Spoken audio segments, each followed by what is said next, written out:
So, Bachelor in Paradise, who cares what week we're on? The funny thing about the whole show is that they filmed the whole thing in 3 weeks. So these people barely know each other. They've spent a few days together and they're all like, this is the most important relationship of my life. Idiots. So last week, um, Eliza goes on a date with Justin after she's been spending all this time with Rodney. Okay, so like I think we're talking about what, 10 days? Maybe? Maybe a week? Who knows? Um, and she has a great time on the date, but she gives her rose to Rodney and sends Justin home. And then the next day, sobs and sobs and sobs and thinks she makes a mistake. So she breaks up with Rodney. She runs out of paradise. She goes to wherever the hell Justin is, knocks on his door, and said she broke up with Rodney because he deserves someone who chooses him first. And he said, Justin says to Eliza, well, I deserve the same, and you literally chose him first. So, sayonara, sister. So, Eliza's a dum dum. Um, who knows? That storyline might not be over yet, but I hope it is. Idiots. So back at the beach, like Rodney is apparently the most beloved person who's ever walked the beach in paradise because he's upset. Everybody's crying. They're all, Rodney is the greatest guy. He deserves all this love and blah, blah, blah, blah, blah. Rodney, Rodney, Rodney, Rodney. He leaves. And everybody's all dejected. And it's like, okay, maybe like the only real relationship that's been built in this entire thing is everybody's relationship to Rodney, because that seemed to be more genuine and like impactful than any of the rest of these stupid relationships. So uh so then there's Kate, who is a condescending bully to her boyfriend Logan, who is, I guess, 7 years younger than her, and she thinks that's a major deal. And I suppose at 26 to 33, that is a big deal, but it overall it really isn't. Um, and she keeps saying over and over again, he can't provide for her. He's a dog walker. There are different places in their lives, but he's tall and he's hot. She says that over and over again. He's tall and he's hot. So she keeps picking him and then picking on him, telling him he's got to step it up. She needs to see more. And he's like, the poor guy, he's not the best communicator in the world. And, he's probably no prize. But like, they've literally been dating for like a fucking week. Like, and so some girl that he's been interested in before comes down to the beach, wants to go on a date with him. He checks with Kate. Kate says no. He doesn't go on the date, which he should have gone on. And it's like, and then she's mad, like, you shouldn't have even had to check with me. You should have just known not to go. And she's mean, she's a bully. And then like he's trying to explain to her that she makes him feel bad about himself. And she goes, when am I ever condescending? It's like off camera, like to the other girls all the time you are. What a bitch.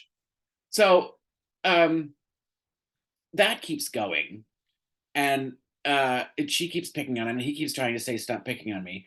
And so I'm hoping that he breaks up with her and sends her on her way, because she's too controlling and weird. Um, and I hope that he sees all of this and, like, he was right. She is a condescending bitch when you're not around. Um, so well, we'll see what happens when we get on the big reunion show. I think that happens next week. Um, but she's just terrible. And you know, even when Gabby and Rachel come down and tell her that, Logan's a flip flopper, he can't really commit, he doesn't know what he's got a good thing in his hand. But Logan's 26. He should be able to just date whoever he wants to date. This show is the whole premise of this. Like, you really think you're coming on this beach for 21 days and you're going to end up with a ring on your finger. You're a moron. You're there to hook up with as many people as you can and, make some money, because they must get paid, right? Um, anyway, uh, I'm hashtag Team Logan on this one, because I think he's been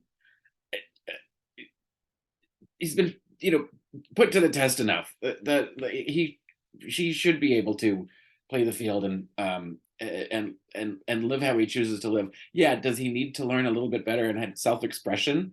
Probably. But anybody who thinks he's not a commitment ready, it's been 3 fucking weeks. Nobody should be commitment ready. The ones who are the dum dums. That's too soon.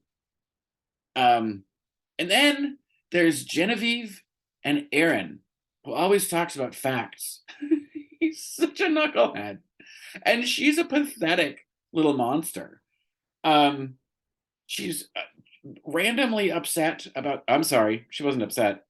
She was randomly irritated or annoyed, or frustrated, but didn't articulate, at least we didn't hear what the articulation of why she was frustrated or annoyed. And he makes an analogy to a pain and an itch. And then they have a fight about whether or not an itch is a form of pain or not.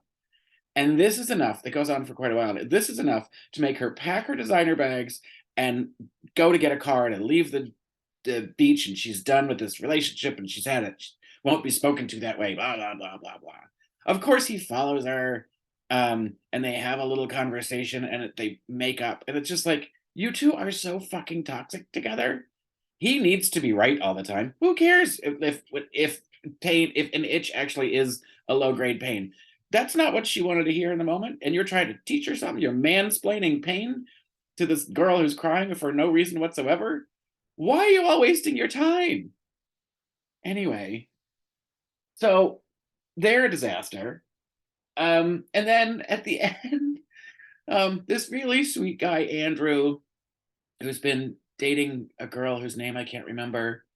This new girl comes on the beach and she's got a stupid name. It's like ENCYNC. Like what the fuck is that? And she's a total ditz. And he like, I don't know if he goes on a date with her and like has some fun, but he's heartbroken over the girl who left at the beginning, which was 2 weeks ago, or maybe a week ago. And so none of these girls can seem to get their head wrapped around the fact that he's just going through the motions and having some fun. And yeah, sure, they can make a little bit of a connection here and there, but he's not going to propose to either of you. And the NC girl just loses her mind, literally like clings to him and begs, literally says the words, "I'm begging you to not leave," while he's pouring his heart out to her, telling her why he can't stay. And it's like, give the guy a fucking break. So he goes. It's just, I don't understand why they're all so pathetic. I do know they're on that fucking show, but I can smell the desperation through my TV. But I will say that Wells had the best line of the night in one of his little talking heads, where, and this is how I feel about the show, "This is making me dumber."